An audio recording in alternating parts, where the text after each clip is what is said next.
नाशिकची रंगपंचमी ही संपूर्ण महाराष्ट्रात तिच्या वेगळेपणासाठी ओळखली जाते।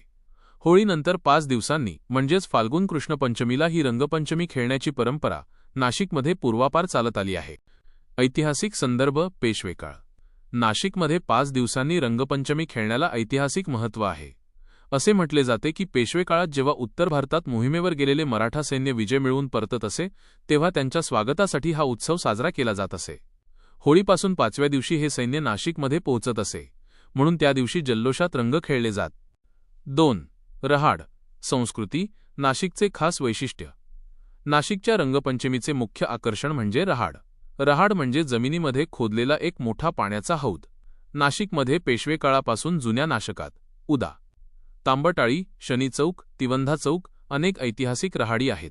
या रहाडींमध्ये नैसर्गिक रंग आणि पाणी मिसळले जाते। होळीच्या दिवशी या रहाडी उघडल्या जातात आणि 5व्या दिवशी म्हणजे रंगपंचमीला नाशिककर यात उड्या मारून आनंद साजरा करतात। 3. 5 दिवसांचे महत्त्व।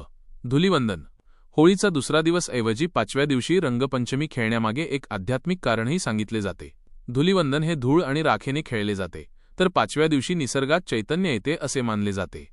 नाशिकच्या सांस्कृतिक ढाच्यात ही 5 दिवसांची प्रतीक्षा उत्सवाची रंगत अधिक वाढवते। 4. सार्वजनिक उत्सव आणि पेशवे परंपरा।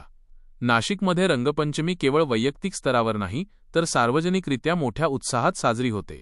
आजही अनेक तालमी आणि मंडळांतर्फे पारंपरिक पद्धतीने रहाडींचे पूजन केले जाते आणि त्यानंतरच रंगपंचमीला सुरुवात होते।